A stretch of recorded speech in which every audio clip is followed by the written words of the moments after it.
Bar for bar album reviews. Ransom and Big Ghost. Heavy is the Head. Heavy is the Head is the latest collab album from Ransom and Big Ghost. Ransom has obviously been on a run of his own over the past couple years, but so has Big Ghost.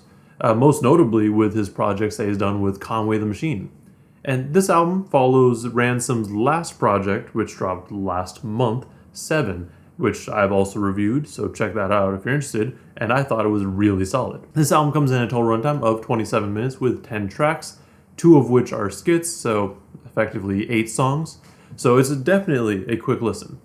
The album carries a theme of royalty throughout the track list, as well as many references to Game of Thrones, starting with the intro track, Lord Stark. Lord Stark starts things off with a short skit that runs through some of Ransom's accolades in battle, which then leads to a cheer from his men, "All hail King Ransom!" When Ransom starts rapping, he starts off with pure braggadocio, which is something that you would expect given the theming of this project.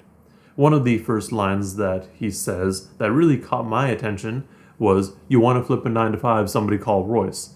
And that's entirely because of the recent beef between Royce and Lupe. This bar has nothing to do with it at all, but since it's a current event, it definitely made my ears perk up. He then goes after people on Twitter who tend to just kind of run their mouths without any way of backing up what they say, especially when it comes to rapping. It is also interesting to call this track Lord Stark because Eddard Stark, spoiler alert at this point I guess, was beheaded. And if Ransom is putting himself in that position, does that mean that he'll be beheaded? We'll have to wait and see. I guess arguments could be made for him being one of the other members of House Stark, but the first person that came to mind was Ed. This then leads into All the King's Men. I guess it's appropriately named because it features Mickey Fax and JR, who in this case are probably Ransom's men, or All the King's Men. This is one of those tracks that just goes straight into the rapping with no chorus, and that's dope. The only thing that really breaks up the verses are spoken word pieces alluding to death and funerals, which makes it sound like after each verse, they just kind of feel bad about going so hard and potentially being the killers in this situation. Although that might be a bit of a stretch because the last part is basically saying something along the lines of, "You was so frail that I was afraid to hug you to death. Now I wish I could hold you to life." And, I think that makes it sound a little bit more like, oh, there's something else happening prior. I think what they were saying just right before that line was something along the lines of like, this person got a halo in the 9th grade. So it may be more of a way to honor this person rather than what I brought up prior. But this track is still just really solid. Next we have Ransom the Destroyer, which really does serve as a reminder that Ransom can and will destroy your favorite rappers. I really enjoy this track from a production standpoint. The horns really just kind of bring everything together. And obviously Ransom brings in the bars, because why wouldn't he with a track named Ransom the Destroyer? This track is also just full of well-earned braggadocio. With Red Wedding, Ransom brings in RJ Payne. The track takes its title directly from the Game of Thrones episode of the same name, which may trigger quite a few fans of the series because it was an intense episode. With this title, you can get the idea that this track is going to be a murderous sort of track, and that's exactly what we get with RJ Payne starting the track off. Ransom brings in the same murderous intent with his verse as well. And both verses flow really well with this more stripped back sort of production.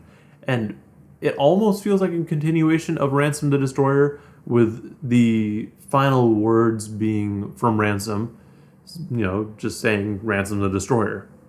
It could also just be that it flowed best at the time and this track just so happened to be after Ransom the Destroyer, but I want to say it's a follow-up. We get a brief break with King's Intermission that touches on how this king, presumably Ransom, was the king of kings and that everyone loved him, which I feel is something that any ruling power would want to be remembered as. After King's Intermission, we get Tyranny, which starts things off real smooth. It's a fairly introspective track that has Ransom going after the people that really never supported him, or I guess simply doubted his abilities. The best way to respond to these people is to prove them wrong, which is what he's doing here, and what he's done throughout his career. I really like where he says, "I don't feel the need to record with liars," because that's something that many people may want to do, just because these liars have more attention on them, or they're just kind of hot at the moment. He doesn't really want to risk his integrity, though, so that's why he doesn't need to, or doesn't feel the need to. I also like this other line where he says, "I was supposed to change like Clark Kent into Superman, but I'm still stuck in the Lois Lane," because I like the comic book reference, but also the wordplay there is nice. Being stuck in the Lois Lane really pushed him to work on and perfect his craft. So, in the end, it's not all that bad. The Game of Thrones references continue with the track Blackwater, which is also named after a pretty well-known episode of the series. The episode is basically a battle, and that's also what Ransom brings us with the assistance of Rome Streets.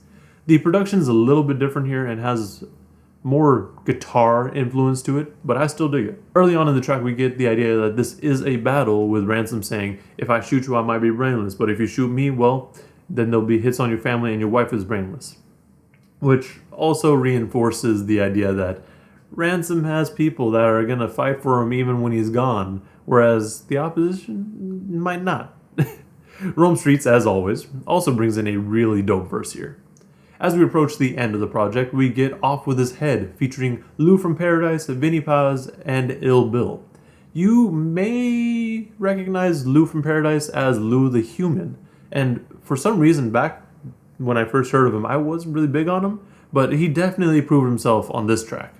It's not easy to hold your own when you're on a track with legends like Vinny and Ill Bill, so props to him.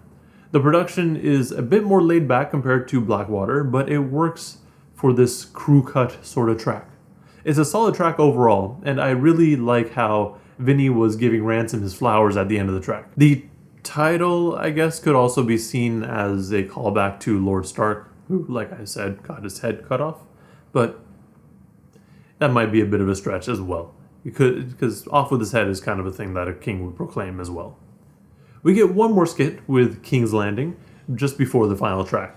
The title is again in reference to Game of Thrones and has the narrator talking about how there's a lot to be said about a gracious king and even more about a tyrannical one.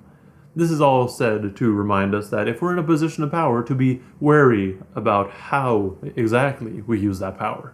The final track is A King's Ransom. As an outro, it's really solid because the production has essentially like this choir harmonizing in the background, and it just feels like the sort of track that you'd expect at the end of an adventure. The King's Ransom here is a large sum of money to whoever can bring Ransom, the head of a traitor. Ransom also goes into a bit of what we heard on the King's Landing skit, with him mentioning how he built everything on the backs of these people and that he is a tyrant. I really like the closing lines from Ransom as well, where he says, "Fast forward, I'm on the ground. My son, heir to the throne, holding me down. He gonna regret it because every king gets beheaded." It's kind of ominous, but this is the theme that Ransom has brought up in the past, even on different projects. Like, there's this sort of paranoia about people coming after you and just not knowing what other people's intentions are. And so it's totally fair and understandable, to me at least. Here it plays really well into the whole Game of Thrones idea, like with the beheading at least, because kings often do get beheaded. You don't really see too many kings just die of old age, is what I'm trying to say. Overall, this project was really solid. Personally, I enjoyed all the royalty and Game of Thrones references because they were well done and not to the point where Ransom was just kind of beating us over the head with it. But I understand if that's not really your cup of tea. I like the progression from Lord Stark, who was beheaded very early on in Game of Thrones, to A King's Ransom, where Ransom himself is beheaded, because it just kind of fits the whole project well. The production was also a really solid highlight here, but Big Ghost has proven himself already, so it wasn't even a concern going into the project.